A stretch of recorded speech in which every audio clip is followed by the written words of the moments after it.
Hey, all you cool cats and kittens, it's Mrs. Treadway here. In case you forgot I existed or what my voice sounds like, I am here to still educate you on your math skills because math does not stop for coronavirus. So, we are going to be starting our first lesson on reciprocal functions and their transformations. So, let's start by talking about our parent function. Our parent function, oops, let me get my pen on, is f of x is equal to 1 over x. That is our reciprocal function.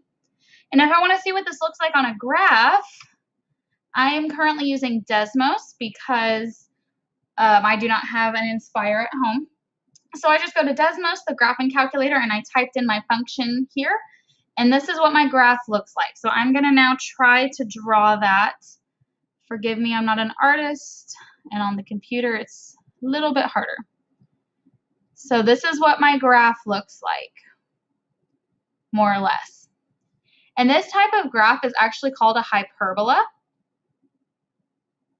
Okay. Now, domain and range. Remember, domain is just our x values and range is our y values. So if we look at all of our x values, it exists everywhere except at 0. So x is not 0, but x is everything else. All right, and now looking at our y values for our range, again, y is everywhere except 0. So there's our domain and range. Now, vertical and horizontal asymptotes. Asymptotes are something we haven't covered quite yet, but it's a part in our graph where it gets really, really close to this value, but it never quite touches it. And for our vertical asymptote, if I'm looking up and down, it gets really, really, really close to 0, but never quite touches it. So our vertical asymptote is x equals 0. And our horizontal asymptote, again, if I look really, really, really closely, I can see it almost touches 0, but never quite crosses. So our horizontal asymptote is at y equals 0.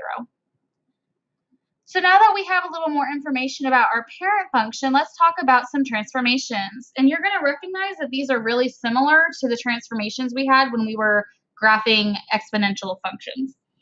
So let's start with our standard form is going to be a over x minus h plus k. All right. And h is going to be our horizontal shift. And when h is positive, that means we have a shift to the left. And when h is negative, that means we have a shift to the right. All right, k is our vertical shift. When k is positive, we're shifting up. When k is negative, we are shifting down. And a, that little number on top, when a is negative, that means our function is reflected across our x-axis. And A is also going to tell us if we have a shrink or compression, a stretch or compression. So when A is greater than 1, we have a vertical stretch. And when A is less than 1, we have a vertical compression. Now, all of these transformations should look very familiar to you.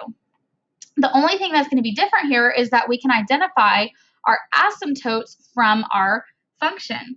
Now, our vertical asymptote is going to be where x is equal to h, and our horizontal asymptote is going to be where y is equal to k. All right. Let's practice writing a transformed function. Let's start with number 1 here. So just like we did on our previous unit, I'm going to underline all the transformations before I write the equation. So my parent function is reflected across the x-axis, translated 4 units to the right and 3 units down. So reflection across the x-axis, remember that means that A is going to be negative. And since it doesn't tell me I have a stretch or compression, A is just 1. Now 4 units to the right, that means that H is negative, so x minus 4. And then 3 units down, so I'm going to have minus 3. And lastly, I want to find those asymptotes, so my vertical and horizontal asymptote. My vertical asymptote, x equals h, so x is equal to 4. And my horizontal asymptote, y is equal to k, so y is equal to 3, negative 3. All right, now you try number 2.